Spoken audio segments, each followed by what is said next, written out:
Hello and welcome to the Now Spinning Magazine podcast with me, Phil Aston. And on this episode, I'm delighted to have with me Martin Turner, the creative force behind Wishbone Ash's most classic albums. And it's an absolute honour to have you here, Martin. So welcome. Nice to be here, Phil. Yeah, good. Thank you. Now, I know you're about to embark on quite an extensive UK tour, and then you're off to Europe. But what I'd like to start with is these Madfish box sets that have, I think Wishbone Ash must be, in some respects, one of the luckiest bands to have such an elaborate and well thought out reissue program from this label. I mean, it started with the vintage years in 2017, which I'm very lucky to have a copy sitting on the shelf behind me. It must be one of the most sought after box sets that's out there. And then, of course, we had Living Proof, the vinyl one. Then we had the August 50th anniversary one. Then we had this one as well, No Easy Road. And the most recent one, of course, is the BBC box set. I mean, what's it been like working with a label who obviously care deeply about your heritage and what you created?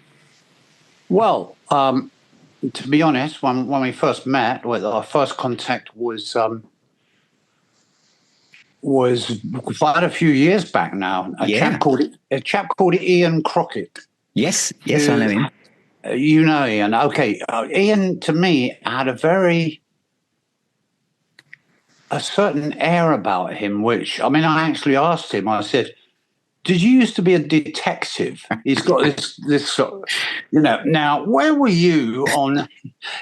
But I have to say that although he's never been a detective, he's absolutely brilliant at unearthing stuff. Yeah. I wouldn't know where to start. But I mean, he would say to me, "Martin, do you remember who the people were that photographed you in the 70s?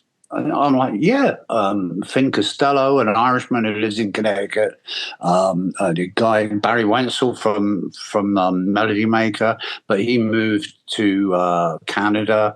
I think he's over in the capital city, Toronto. Jill Furmanovsky, and he manages to find these people. I mean, you can do this with the internet, obviously. Yeah. He manages to make contact, get a hold of them, and bribe them to go up into their attic, up a ladder, and dig out the remaining photographs that never got used of Wishbone Ash.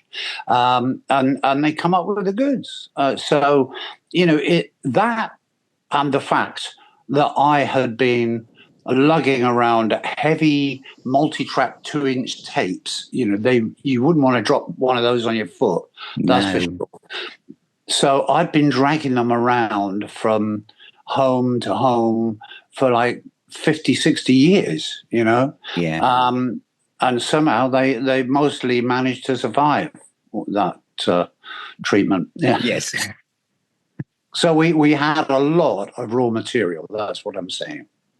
Yeah, because there were so many, and it's so disciplined, because some labels would have released the vintage years set, and then 2 months later, everything in it would have started to come out individually. But it hasn't. It's remained literally airtight. All those live. I mean, there's some fantastic live recordings in there. I mean, when these people going off on their detective hunts, did the label and Ian come back and say, "Look what we found"? And were you surprised by anything in particular that has ended up in these sets? Well, yes. I mean, in some ways, you tend to forget stuff that happens in the studio that never got used, for instance. Yes. Some of it is pretty raw, but it usually has, it's interesting, for people to hear it. I mean, we're working on one right now for There's the Rub, which was the first album that was recorded in the States with Bill Simzik at Criteria in Miami Beach. And, I've heard all this stuff that was going on, where they've just left the tape rolling and they're picking us up, swearing and cursing and all the rest of it. But some of it's quite funny. to hear, and we do sound like a bunch of kids, which I guess we were back then. Yeah. So that's it, because There's the Rub is one of my favourite Wishbone Ash albums, and I mean, there was talk that maybe the multi-tracks couldn't be found. So this sounds really exciting. That there's the Rub anniversary set. I'm not sure that they got the multi-tracks.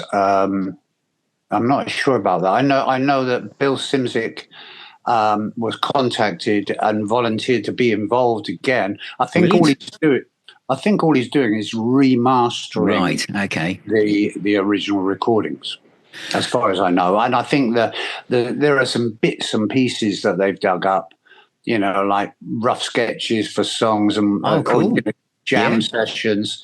Yeah. Some people will be interested. Some people will probably think, well, that ain't nothing to write home about. Yeah, I don't know. I'm guessing. Yeah. Did you manage to find any live material from that period? Because I know it's 74 is quite a gap, isn't it, for where a lot of the archive live stuff exists? Yes. Well, what happened, of course, is that in 1970, what was it, 4, I think, was about when Miles Copeland III, our original manager, his company got into trouble and he ended up going bankrupt. And that cost us a huge amount of money. It was quite painful. And the band kind of got together and started chatting about, what do we do now? We're managerless and somewhat poorer than we thought we were.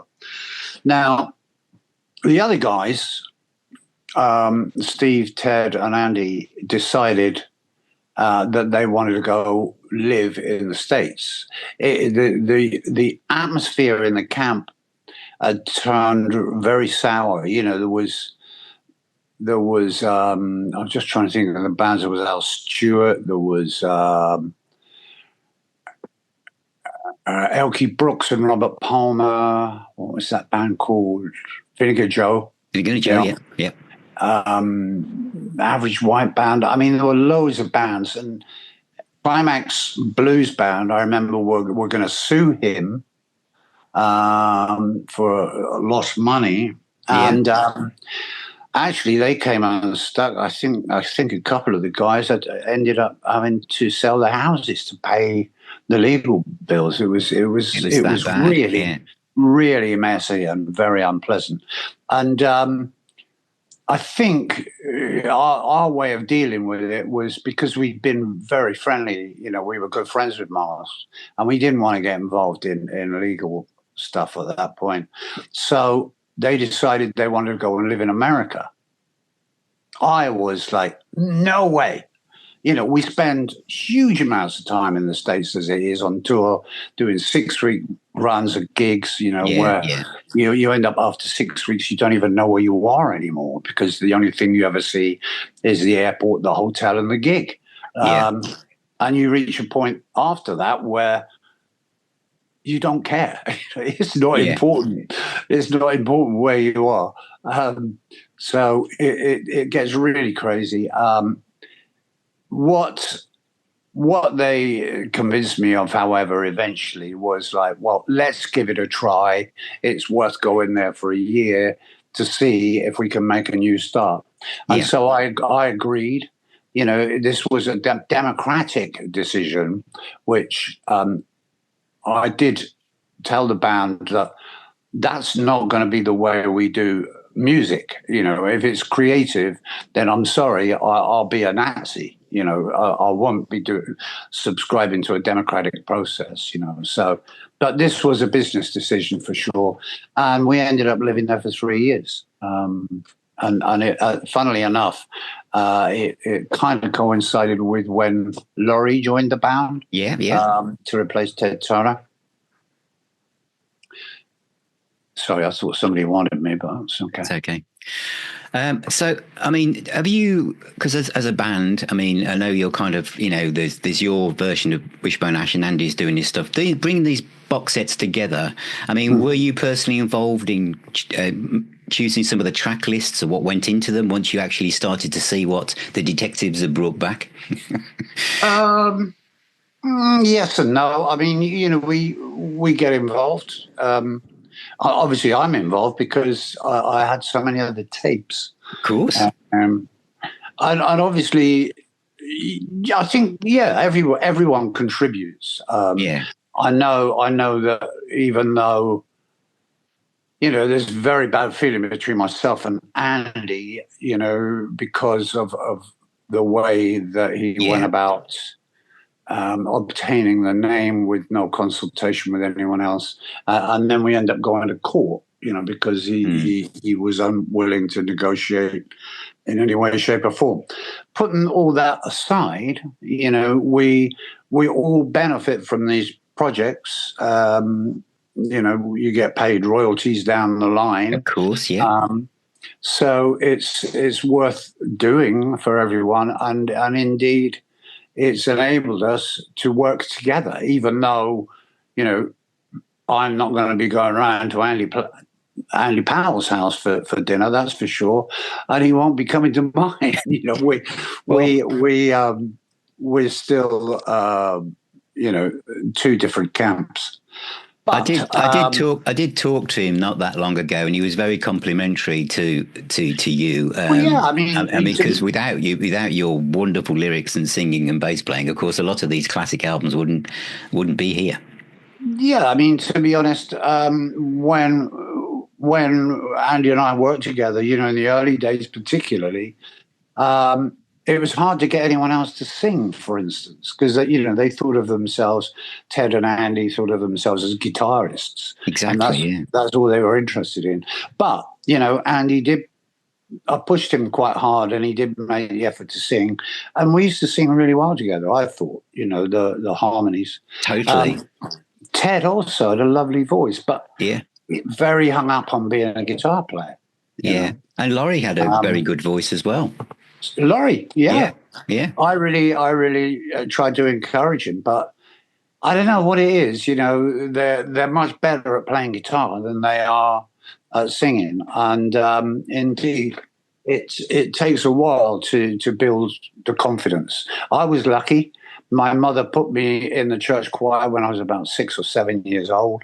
Yeah, and I rose to the dizzy heights of being head choir boy. Ooh. Yeah.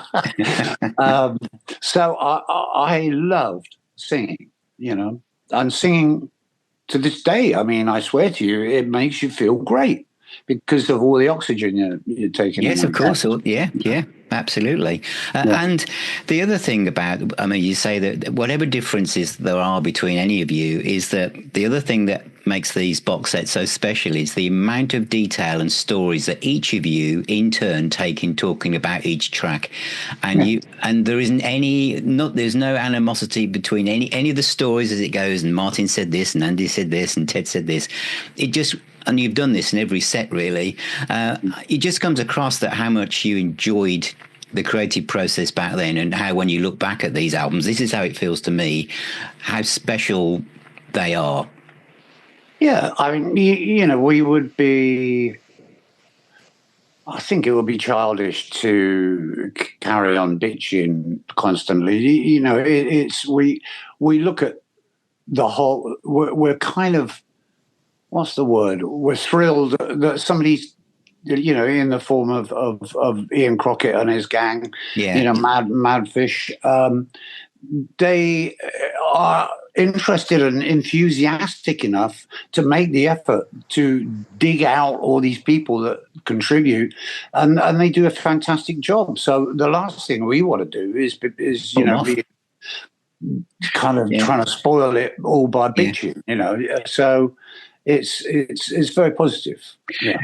And do you think, because obviously the Wishbone Ash fans just love these sets, and you've said that there's the Rub one out there on the horizon.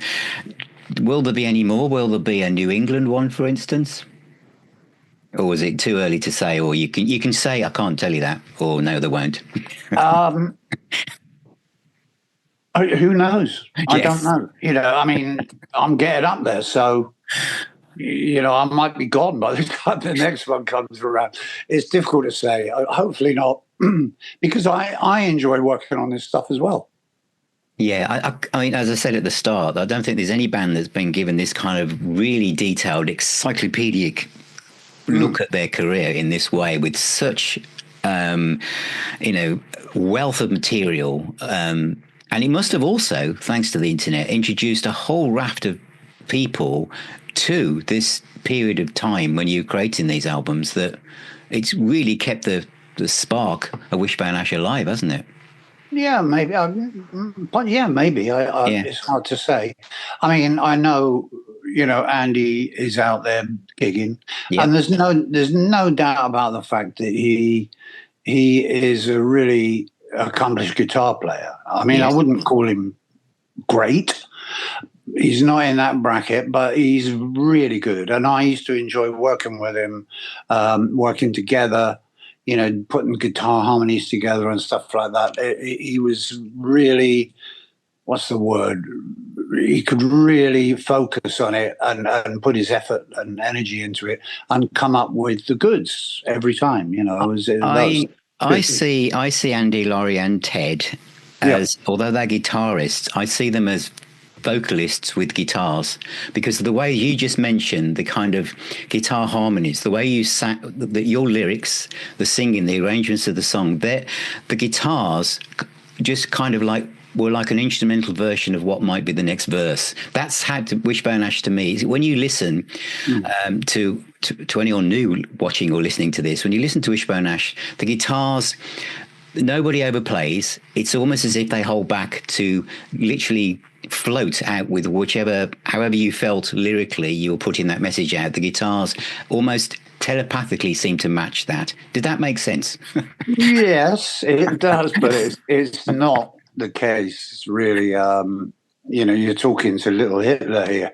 Yeah. Listen, don't play that, play this, and let's keep the egos out of the way, and then we'll get on Yeah. quicker for tea, in fact, the guitar harmonies,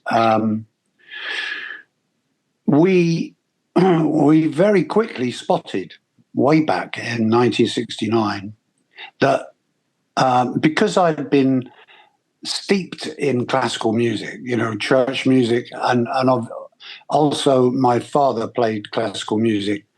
I was bombarded by it, and I loved it. I still do. What I discovered was if I sang and we worked out, they would moan about it being awkward to play. Yeah. But I say, stay with it, keep going and find how to get there. So we do that, and then I'd sing the second harmony, and we put them together, and clearly they're much more melodic than if they've been constructed on a fretboard.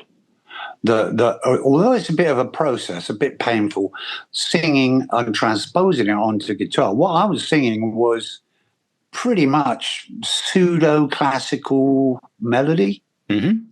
And you could recognize it as that if you were singing it. But once it's transposed onto a fretboard and you put in the bends and the rock and roll element, it very quickly we realized it gave us a unique identity where you hear those two guitars playing together and it's like, oh, that's a Wishbone band. It came across. It gave you, well, nowadays they call it a signature sound. Yes, that's right. Yeah.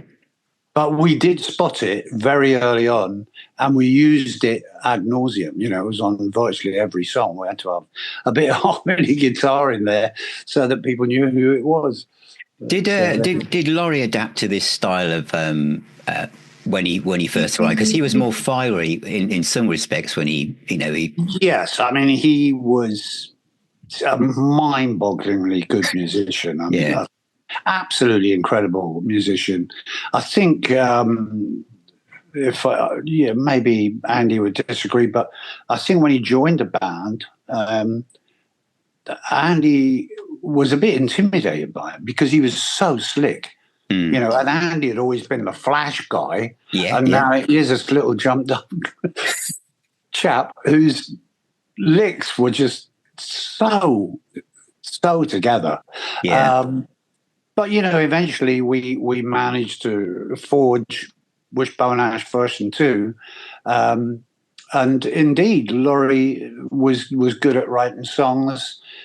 He was good at singing. You know, it was great. What he wasn't so good at was taking orders from a bass player.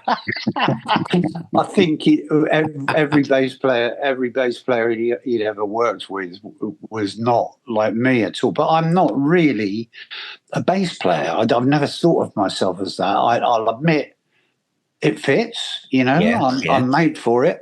But I've always thought of myself as a creative person rather than a musician, you know.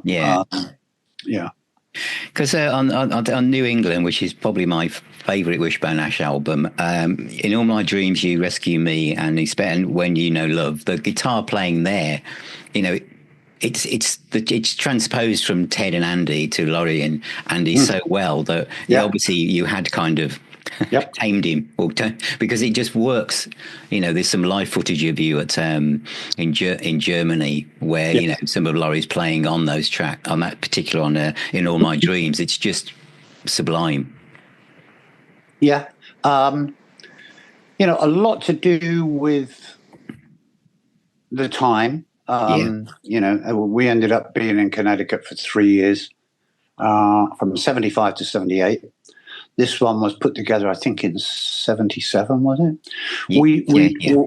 In between times, after Bill Simzik and There's the Rub, our previous manager, Miles, had put into Atlantic Records to get involved with us because they'd had success with Average White Band, and our record company, MCA, I don't think they'd know a commercial song if it smacked them in the face. I mean, it was more like dealing with the bank.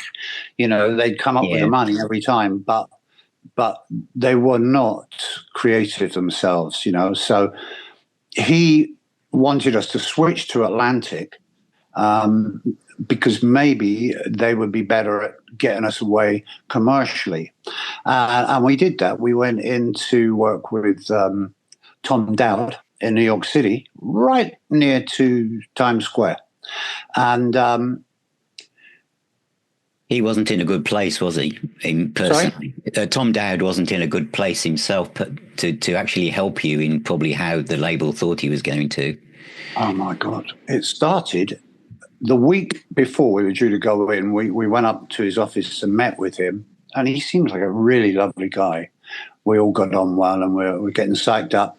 And then, as we stood up to leave, he said, "Oh, guys, one more thing. When we go into the studio next week, I do not want anyone to bring drugs or alcohol in there, okay?" Mm-hmm. And we were like, you know, every album we'd ever made involved, you know, a bit of drugs and alcohol. Mm-hmm. I have to say, we're well behaved. We're not to excess. I mean, I've worked with other people that end up on the floor, but that was like, oh my God, you know, how are we going to do that? You know, being straight. And he also wanted us to use a keyboard player. Now, Tom, when you think about the people he worked with, Eric Clapton, you know, through the heroin years, Lynyrd Skynyrd, he'd seen them literally destroy themselves with drink and drugs. And the list goes on and on and on. All kinds of artists. So he had this regulation, if you like, which we agreed to. And we get in there and it was weird. Very strange indeed. First of all, we hear him, he's having to take breaks to speak to someone on the phone who is screaming down the phone at him, you know. And then we managed to figure out that, you know, he's going through a divorce at the moment. So he was a man who looked and felt beaten down. And then to make matters even worse, we were about I don't know, a week into the recording sessions. And we rolled up one morning. Where's Tom? And the engineer said, Tom had to fly down to Memphis this morning because one of his closest friends has just died. He got shot. Right. This was Al Jackson, the Stax drummer. Yeah. Who'd been getting too friendly with someone else's wife, I believe. I may be talking out of tune, but that's what I was told. And he'd been shot dead. So Tom went to the funeral and then traveled back the next morning. And we were bopping away in the studio with a new song that we had going, you know. Yeah. And Tom walked in and we stopped and, oh, hi, Tom. We got a new tune, you know, sounded good. And Tom didn't even, I'm not sure he even heard us.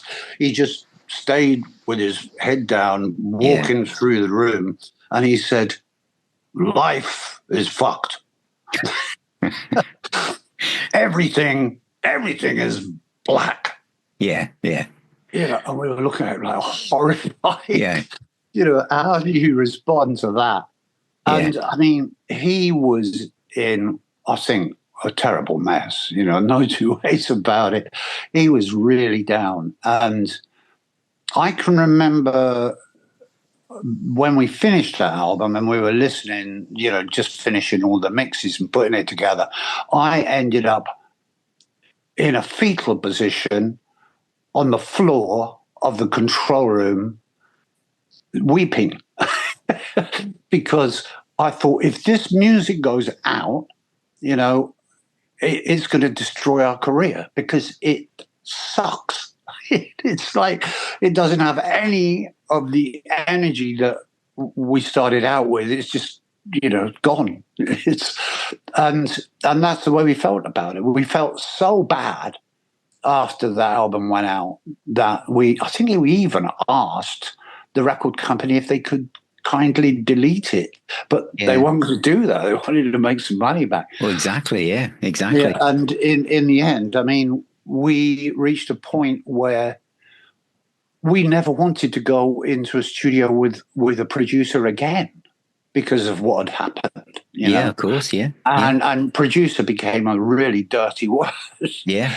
So when it came around to the next album, first of all, I tried to persuade them, okay, we'll buy a professional mixing desk and tape machine, you know. And I said, is that going to cost, you know? And we costed it, I mean, there's a lot of money. But Criteria were willing to, you know, help us with it and get a good price. But they just weren't brave enough to do it. I mean, at that point, bands didn't do that. They didn't set up their own studios in those days. No. But we were thinking in those terms. I was really keen on it because we'd already, in the house that I was living in Connecticut, which had a massive basement, we had sectioned an area off. We'd splashed out for a roll of, what do you call it, underlay. Rubber underlay. Yeah. We tacked it all onto the rafters and built what was pretty much a soundproofed room. And I did point out to the guys that, listen, if we buy this equipment and bring it in, we can actually record here professionally. You know, we should be able. But they weren't sure. What happens if we spend all this money and then we still got to go into a professional studio to get something that sounds right, you know? Yeah, true. So, okay. So what we did was we did a halfway thing where we got Criteria put us in contact with a mobile recording unit that they came up to the house, and Ronnie and Howie Albert came up, and we mic'd up our rehearsal room and recorded it in there. I mean, if you saw it, you wouldn't believe that it was recorded there. It was so messy. But that's where we recorded that album. And because of the cover, it's always been referred to as the homoerotic album. Yeah. I can understand how that came to be. But this album was a real return, wasn't it? I mean, this had real aggression and bite in it. You know, Runaway, Mother of Pearl, Outward Bound were really kind of upbeat rock songs, weren't they? You know, absolutely superb stuff. Yes, some of them were that way, definitely, yeah. Talking about song, I just want to move on to one particular song. And in particular, and no doubt you've been asked about this one lots of times, but I'm just thinking that when all of us now, wherever we are in the world, turn on the news, it's pretty dark out there.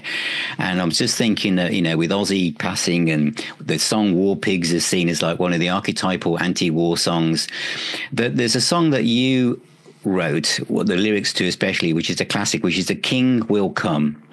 This is one of your most enduring songs, and the song has lots of imagery in it, and it came actually from lyrically from the Bible. I mean, do you feel that this song now has got more weight behind it and more meaning than it's ever had?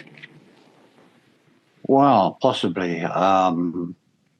I mean, the point I would make to you is by the time we got round to the Argus album, which was our third album together with Derek Lawrence and Martin Birch as engineer and producer,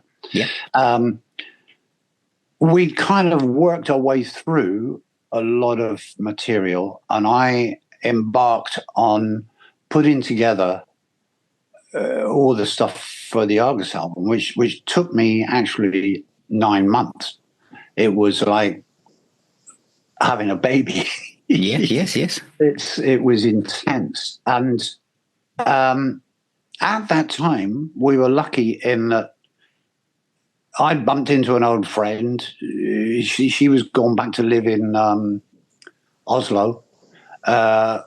She's married to a guy whose dad had a, what do you call it, a building society. Yes. So they'd been able to buy their own house at age, 20 or whatever it was. Yeah. And that was in North Kensington. And she says, that's the only problem.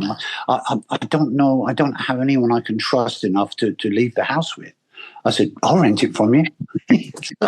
So she said, oh, Martin, would you? That would be fantastic. So I was on the ground floor with my wife and another couple. And then I got Steve and Ted in the flat above us, and Andy Powell managed to get a pad just around the corner. Perfect. With a rental, with him and his missus. So we were fortunate enough in those days that, we weren't actually encumbered with property and children and all the rest of it. So we could get together on a daily basis and work on that. And so I would work out everything and then get them up, and every single beat was forensically examined, because all the themes on that album are stuff that I'd been thinking about for years, since I was a young boy. Yeah. Why is it that wars keep happening, where some arsehole manages to channel the energy of young men, which is usually how it is, full of piss and wind, to make war. And then, there were other, strangely, other things like I was really not sure about The King Will Come. Yes. The first verse in particular is pretty much straight out of the Bible. Yeah. It's not word for word, but it's fairly clear. That's why, after I'd done the middle bit, I got stuck. I couldn't figure out a verse 2, and I asked Steve to help me out. So he actually got his inspiration from a book called The Prophet. Yes, I know, which is a Muslim book, Khalil Gibran. The checkerboard of nights and days, I think, is in that book somewhere. And Steve came up with it, and I'm like, great, it sings good too, so that helped. And then I explained that I wasn't happy about the lyric in case it got misinterpreted as someone advocating war, So I said, when we get to the end of this tune, this is me being a Libran, which needing balance, Yeah.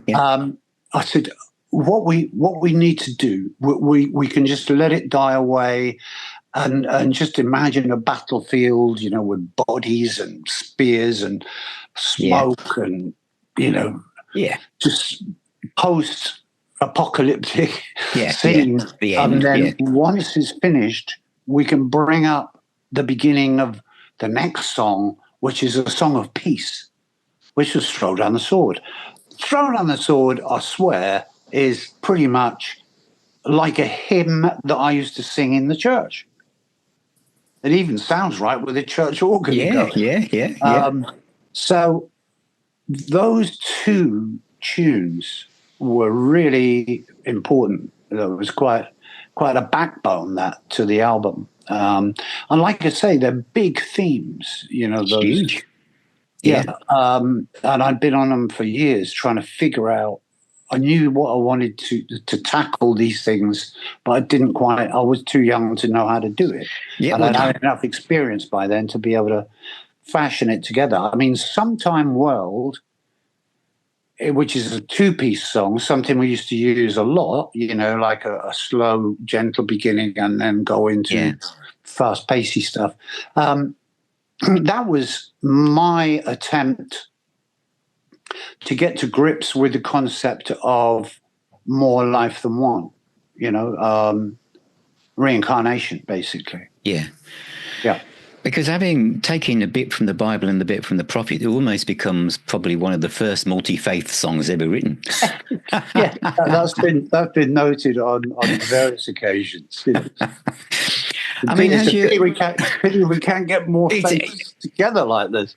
I know. I was just thinking, it's kind of like way ahead of its time, isn't it? I mean, has your interpretation of the song when you perform it changed because of, as you've gone through life and the audience, as you look out amongst them, they're older as well, and what's going on in the world? Yes and no. I mean, when we first did it, the original recording, it was very, very slow, The King Will Come.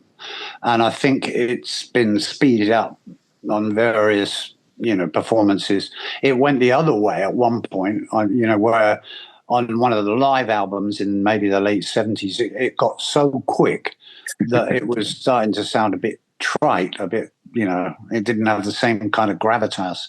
But,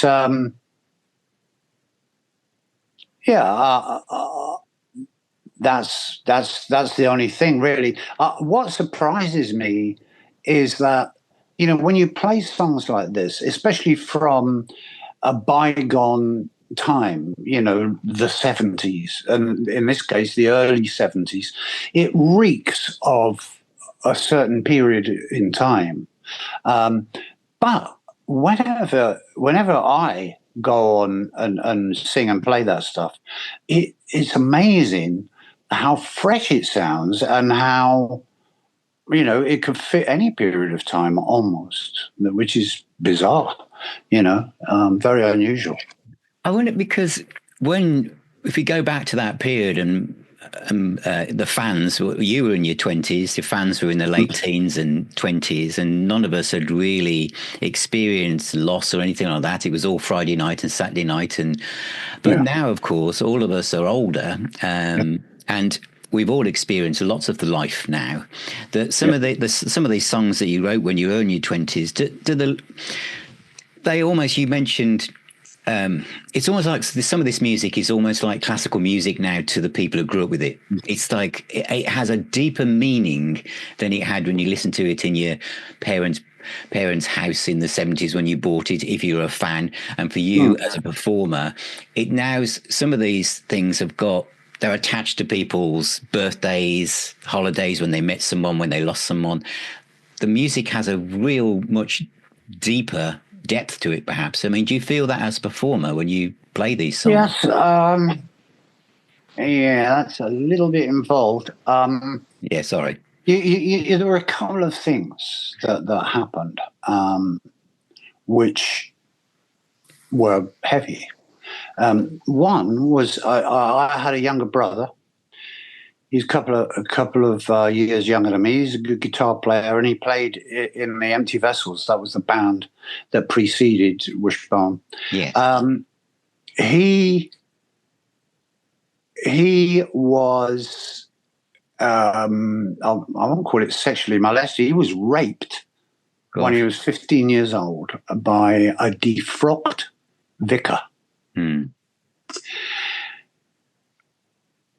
The police got involved, and the detective who was in charge of the thing was absolutely convinced that they were going to get a conviction.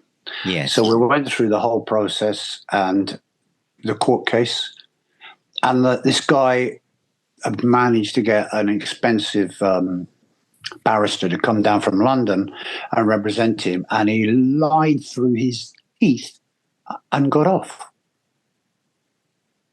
I mean, I can remember standing outside the court with my father and talking to this detective, and, you know, we were kind of, is there anything we can do now?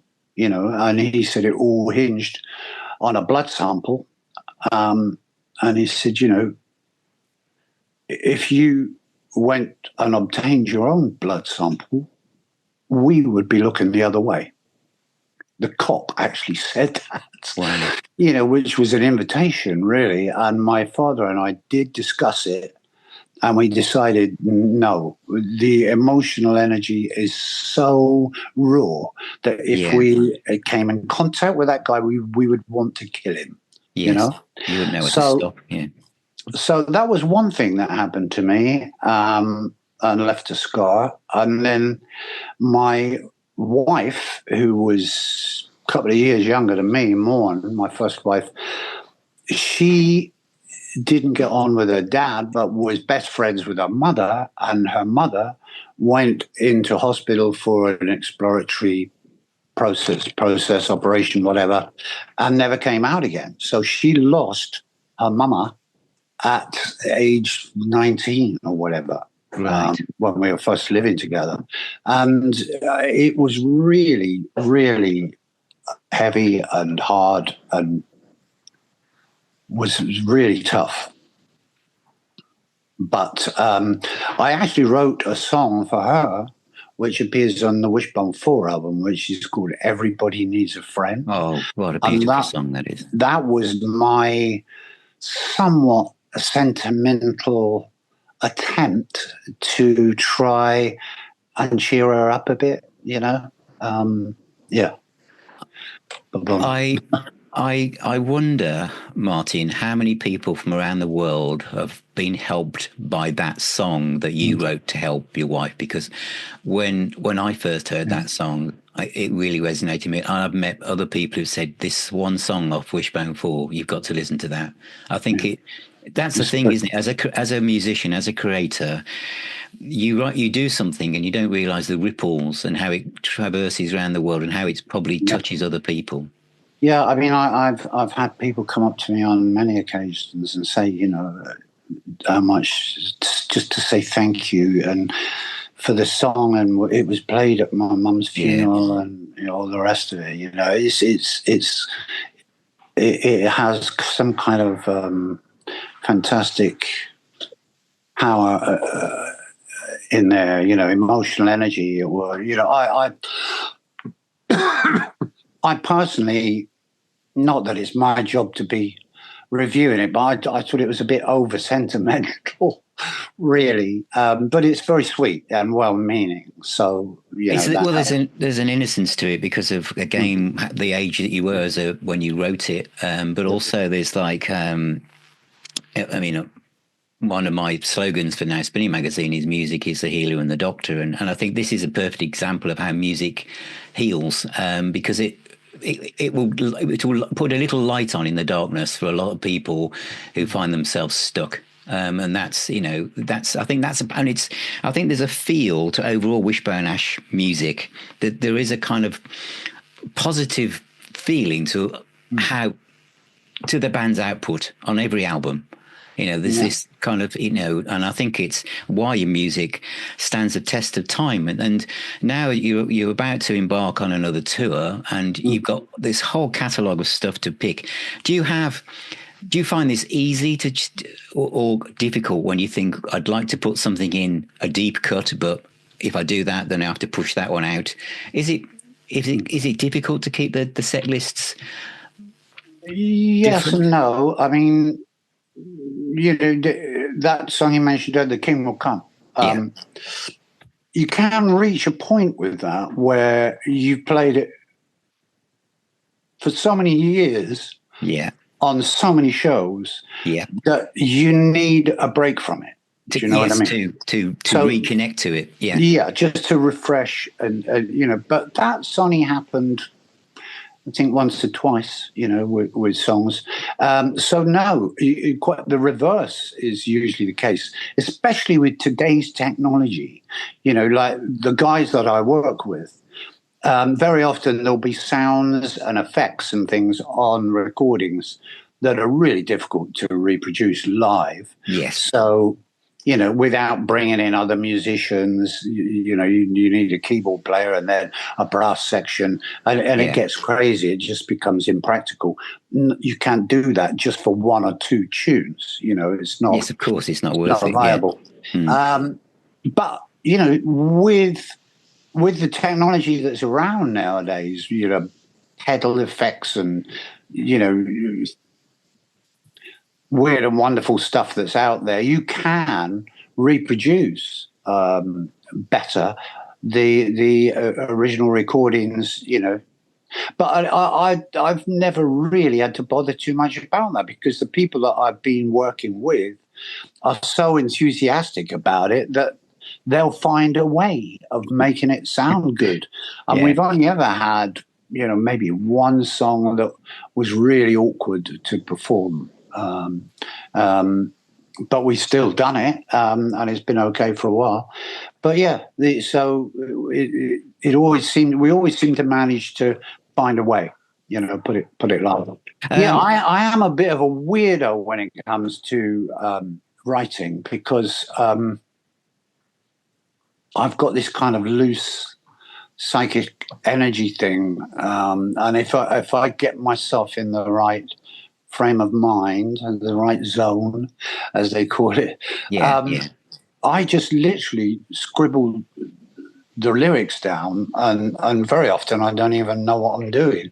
Wow. A bit like automatic writing, and then you see it all afterwards, and you think, wow, this is good stuff. So really, I think sometimes I'm more like a conduit, for energy to come from the universe through me onto the page, and then it becomes music. It's stuff that needs to be said, maybe. I don't know. On other occasions, there'll be songs that are much more a cerebral process, intelligent. When you perform these songs from, as you say, that's such a long period ago, is there anything lyrically that you look at and you think, what was I thinking? Or can you connect to the younger Martin Turner, or do you kind of, is it now brought forward to where we are at the time? No, you for me, I mean, the same kind of emotions pop up. Yeah. I mean, there was one in particular that we hardly ever do. It's on the last album of the 70s. Just Testing. Just Testing, yeah, great album. Yeah. And it's a song called, what's it called now? Da da da, da da da. Can't think of the name of it.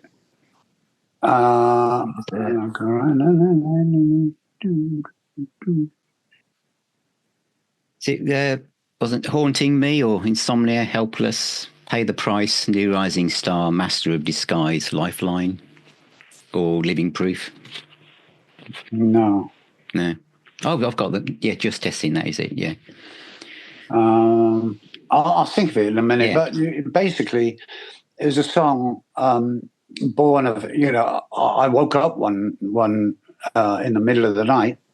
I was in East Sheen, SW14, and my grandmother appeared to me at the end of the bed. Wow. And then I could feel this intense feeling coming from her, which I can only describe as love, really. And then it seemed like there was a wind building up, like a storm, and it was getting more and more powerful, except there was no air movement. I had a sickly taste in my mouth, and I was struggling to understand what's occurring, and all of a sudden there was this snapping sound, like a big elastic band breaking, and she shot through the ceiling and was gone. Wow. I was left feeling, what the F is this? Yes. And it was almost like she put her hand on my chest and just pushed me back down onto the bed and said, "It's all right, darling, everything is fine. Just go to sleep now." And I did. I went to sleep immediately. And then in the morning I woke up and I thought, did I dream that? Yeah. No. I remember I was bolt upright in bed. Actually, it wasn't a dream. So I rushed off. I got the phone. I rang my mother in Torquay, 200 miles away. I'm like, "Mum, is everything okay with Granny Nanny?" We used to call her Granny Nanny. Yeah. She lived at the house with us. And she said, "No, dear, she died in the night." So she visited me and she died. And then I wrote some stuff down in my little book. And when we were jamming, me and Laurie and Steve Upton in Surrey Sound Studios, Laurie was shouting to me, "Mark, sing something from your book." I'm like, "No, I haven't got anything." She just opened the book. And I thought, okay, I opened the book and there was this stuff I'd written about my grandmother. I thought, I can't sing this. And I said, but I better try. So I opened my mouth and out it came, and it fitted straight into the song like a glove. Wow. I mean, it was bizarre, really bizarre. Lifeline is the name of the song. Yeah, Lifeline. Thank you for sharing that story with me, Martin, because at the time of doing this interview, my wife's mom is seriously in hospital. So that's a really moving tale that you've just said. So I really appreciate you sharing that, and I think lots of other people will. You said, I'm just going to come to the end now, that I know you grew up with classical music, and I know that Shostakovich, Tchaikovsky and Rachmaninoff are some of your favourites. What would be, if you're going to put on a classical album, what do you have one you think, this is the one I would take to a desert island? Funnily enough, that song, Everybody Needs a Friend. Oh, yeah. That was me trying to play the second movement of Ravel's G major piano concerto. Yeah. You could, I doubt you'd recognize it, but you could. But that's why you took the I managed to find a chord sequence. I couldn't get it to sound right because, piano is one thing, guitars are completely away from it. But I was worried that maybe someone would accuse me of plagiarism, but it's not really. It was more, what's the word? More, there is a word, inspired by. Yeah. Inspired by. And obviously the melody, the lyrics and everything, that was, but it did help. Yeah. Listening to that. I really, really like, I mean, it varies at different times, but I really, really like the Shostakovich Symphony number 5, I think. Yeah. That one. It's very moody. Yeah. But the thing I love most are piano concertos played by females. Any particular reason? They understand. Women understand the emotional energy in the music. Guys, when guys play it, they play it much more accomplished, much more technically perfect, but the emotion isn't there. the same as it is with the women. There's a lady from, what's she called? Katia Buniatishvili. Okay. What a mouthful. Yeah. She's from Georgia, I think, originally, and she lives in Europe now. And she's just a wonderful piano player. And there are various other ones all over the world. There's even a kind of porno star classical player. What's she called? Lola Astronova or something like that. And she's, it's difficult to concentrate on the music when she always wears these tight, glittery dresses. But, it's all out there. You just have to unearth it, don't you? Well, your tour starts on the 11th of September, Thursday in London is the first one, isn't it? And then off you go. And the tickets are all available from martinturnermusic.com. So that's where people can go. You're also on Facebook as well, if people want to connect with you on there. But I hope the tour goes well. It's been fantastic talking to you, Martin. And I really appreciate all of your time. Thanks, Phil. Because I know this my is pleasure. But take care, and thank you for all those stories. And the music is beautiful, and I'm so looking forward to the new Madfish set for There's the Rub. That will be just brilliant. There's probably going to be. That could be a year away. Yeah. Oh, I know. Ian said that these things take years to clear, don't they? Yeah, they do. And I think there's quite a big kind of story in there. There's a lot of a book. It'll be a book, I think, just about 30,000 words. Is that? Oh, it's going to be a big one. Yeah. Is that a lot? Yeah. Sounds perfect to me. Sounds perfect. There you go. All right. Thank you very much, Martin. Take care. Okay, and Phil, hopefully I'll talk to you again in the future. Thank you. Bye-bye. Cheers. A huge thank you to my guest, Martin Turner, Wishbone Ash. The tour starts very soon. Go to martinturnermusic.com. Anything you want to know about, there's lots of blog posts, there's lots of history, stories. It's a great website, and Martin's active on social media as well.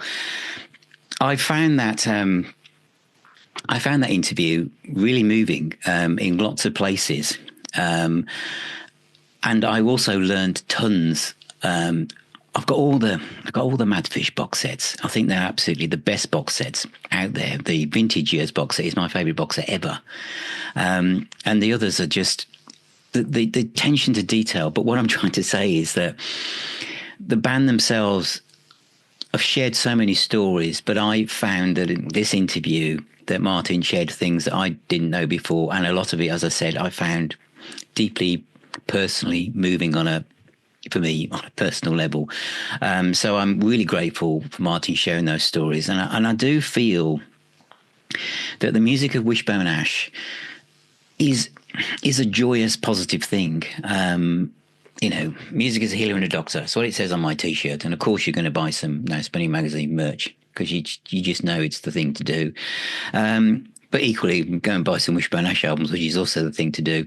But I just find the music joyous. So there's certain bands like the Doobie Brothers and that just always feel to me they shine as a light in the darkness. And before I started doing this interview, I actually watched a concert from 1976, which is on CD and DVD from a gig in Germany. It was the New England tour, and you just realise the voices in Wishbone Ash, and when I say the voices, I also include the guitars, are just perfect. We think of twin guitar bands as being like the Allmans, Thin Lizzy, Judas Priest, who also mentioned the influence that Wishbone Ash had on them. But there's something about Wishbone Ash's approach to it, these clean guitar lines that, it's interesting to know that Martin was kind of saying, do this, do that, and being quite a